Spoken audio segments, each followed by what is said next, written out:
കേരളത്തിൽ ഒരു ഇലക്ട്രിക് സ്കൂട്ടറോ കാറോ ഓട്ടോയോ വാങ്ങാൻ നിങ്ങൾ ആലോചിക്കുന്നുണ്ടെങ്കിൽ ഏറ്റവും പുതിയ അപ്ഡേറ്റ്സ് ഇതാ. ഇലക്ട്രിക് മൊബിലിറ്റിയിലേക്കുള്ള മാറ്റത്തെ കേരളം പൂർണ്ണമായും പിന്തുണയ്ക്കുന്നു. പക്ഷേ അത് ക്യാഷ് സബ്സിഡി നൽകിക്കൊണ്ടല്ല എന്നതാണ് വസ്തുത. എന്തൊക്കെയാണ് നൽകുന്നത് എന്ന് നോക്കാം. ആദ്യം റോഡ് ടാക്സ്. ഏറ്റവും ലേറ്റസ്റ്റ് നികുതി നിരക്കുകൾ ഇവയാണ്. 10 ലക്ഷം വരെയുള്ള ഇലക്ട്രിക് വാഹനങ്ങൾക്ക് വാങ്ങൽ വിലയുടെ 3% മാത്രം.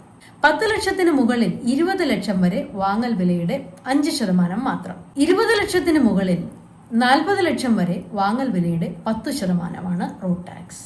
40 ലക്ഷത്തിന് മുകളിൽ വാങ്ങൽ വിലയുടെ 15%. ഇലക്ട്രിക് 2 വീലേഴ്സിനുള്ള കേന്ദ്ര PM ഇ-ഡ്രൈവ് സബ്സിഡികൾ 2026 ജൂലൈ 31 അവസാനിച്ചു. അതായത് ഇപ്പോൾ വാങ്ങുന്ന ഇലക്ട്രിക് സ്കൂട്ടറുകൾക്ക് കേന്ദ്ര സബ്സിഡി ലഭിക്കുകയില്ല.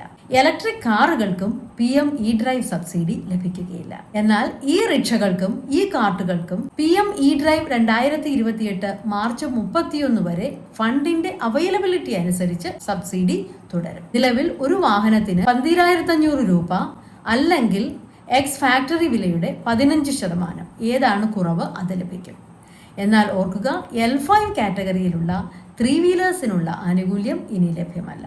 അതിനാൽ കേരളത്തിലെ ഏറ്റവും വലിയ EV ആനുകൂല്യം കുറഞ്ഞ റോഡ് നികുതിയാണ്. അപ്പോൾ കേരള EV നയം എല്ലാവർക്കും വാങ്ങൽ സബ്സിഡി നൽകുകയല്ല, മറിച്ച് EV സ്വീകാര്യത, ചാർജിംഗ് അടിസ്ഥാന സൗകര്യങ്ങൾ, EV വ്യവസായം എന്നിവയ്ക്ക് കൂടുതൽ പ്രോത്സാഹനം നൽകുക എന്നതാണ്.